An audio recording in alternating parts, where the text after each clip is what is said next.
Pemirsa BMKG merilis potensi cuaca ekstrim di Indonesia. Prediksi terjadinya cuaca ekstrim mulai besok hingga Januari 2023. Lalu apa yang menyebabkan fenomena cuaca ekstrim dan wilayah mana saja yang harus mewaspadainya? Untuk membahas lebih lanjut, telah bergabung dari luar studio Deputi Bidang Meteorologi BMKG Guswanto.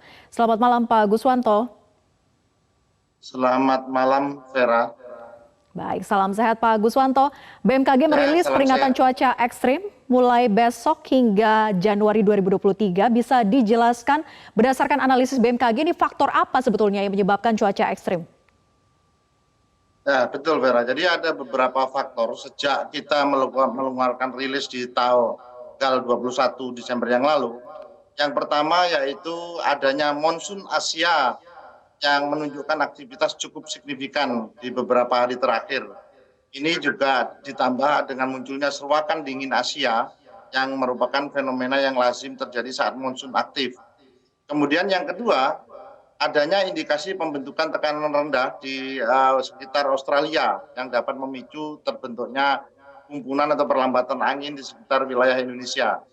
Dan yang ketiga adalah Maiden Julian Oscillation ataupun gelombang Kelvin atau Rossby ekuator ya.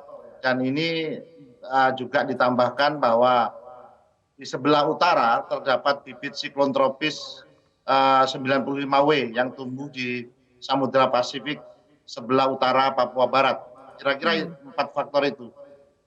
Nah, faktor-faktor tadi termasuk juga ada seruakan dingin. Seruakan dingin ini bisa dijelaskan lebih spesifik lagi. Apakah seruakan dingin ini sama maknanya dengan gelombang dingin atau memiliki makna yang berbeda, Pak Guswanto?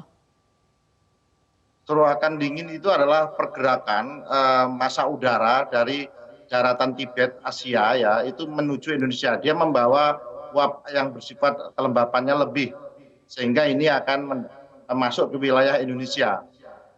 Seperti itu. Jadi ini mengindikasikan aliran udara dingin itu masuk ke wilayah Indonesia, melintasi ekuator ya. Dampaknya nanti dari Asia ini juga di samping ada cross equatorial northerly shield ya. Ini juga akan membawa uap yang lebih dingin ya. Itu seperti itu. Iya. Baik. Jadi apa dampak potensi bencana cuaca ekstrim ini? Oke, dampak potensinya ada saat ini fenomena yang muncul cuaca ekstrim ada 3. Yang pertama yaitu terjadinya hujan dengan intensitas sedang hingga ekstrim. Kemudian adanya gelombang tinggi di beberapa wilayah ya perairan. Kemudian adanya banjir pesisir atau rob. Terus kemudian ditambahkan juga adanya angin kencang di beberapa wilayah yang sejak tanggal 21 itu sudah mulai terjadi di beberapa wilayah di Indonesia. Iya, peringatan ini memang sudah dirilis sejak 21 Desember, kemudian pembaharuan lagi hari ini begitu ya, dirilis kembali peringatan Tanggal mulai 23 besok. diperbarui, terus kemudian sekarang diperbarui kembali. Iya, nah jadi kapan prediksi puncak cuaca ekstrim ini terjadi, Pak Guswanto?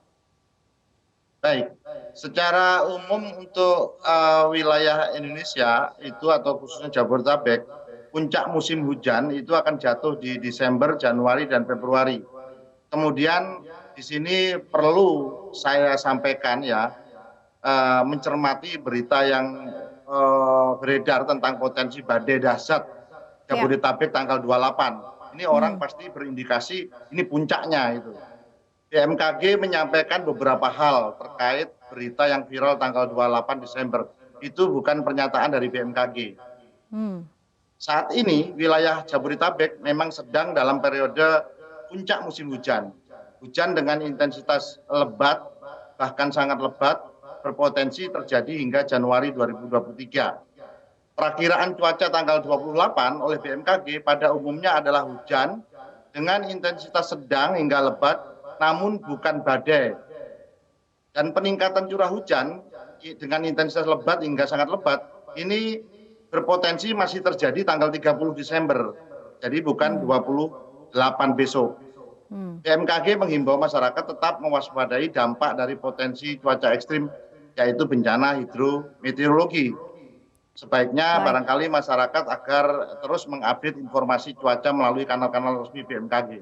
Baik, jadi Kira-kira ini penting demikian diluruskan tambahannya. agar Ya, masyarakat tidak salah informasi begitu ya. Sejauh ini memang banyak betul. sekali yang beredar bahwa akan terjadinya badai pada esok tanggal 28. Jadi ini dibantah oleh BMKG, tidak benar begitu informasi tersebut ya. Bukan badai, tapi Betul. memang intensitas hujannya tinggi mulai besok sampai dengan tanggal 30 Ya, begitu ya. Baik. tertingginya ada kira-kira puncaknya itu kira-kira kita intensitas tertinggi di 30 Desember. Di 30 Desember puncaknya. Baik, Pak Ya, Guswanto, jadi sejauh ini apakah sudah ada pemetaan wilayah mana saja yang terkategori masyarakat ini harus siaga ataupun juga waspada terhadap ancaman cuaca ekstrim? sudah kita lakukan pemetaan namanya perakiraan cuaca berbasis dampak. Untuk tanggal 27, 28 Desember itu kita lihat di DKI Jakarta, Jawa Barat, Jawa Tengah, DIY, Jawa Timur, Banten, Bali, Nusa Tenggara Timur, Nusa Tenggara Barat, Sulawesi Selatan, Maluku, Papua, dan Papua Barat. Itu adalah yang status siaga dan ini dapat diakses di website BMKG signature.bmkg.go.id.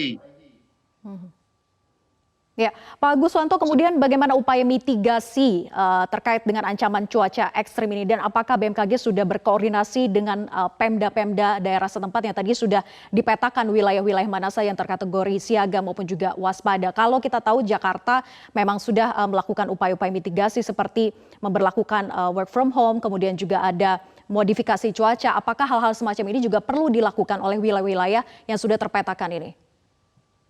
Baik, untuk wilayah-wilayah dipetakan, usaha mitigasi yang dilakukan, yaitu yang pertama bahwa kita memastikan kapasitas infrastruktur sistem tata kelola sumber daya air itu siap untuk mengantisipasi peningkatan curah hujan.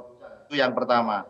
Yang kedua, perlu dilakukan teknologi modifikasi cuaca dan itu sudah dilakukan sejak tanggal 25 kemarin sampai nanti tanggal 3 yang biayanya dibiayai dari BNPB, dilakukan oleh BRIN bersama TNI AU dan data dari BMKG. Namun untuk awal kegiatan itu dengan target yaitu mengantisipasi jangan sampai muncul genangan air di jalan tol karena pada waktu itu ditujukan untuk Nataru, yaitu Cipunegara kilometer 151 dan kilometer 136. Nah, saat ini karena DKI nanti diperkirakan juga akan mengalami peningkatan di tanggal 30, dilakukan untuk TMC di wilayah DKI.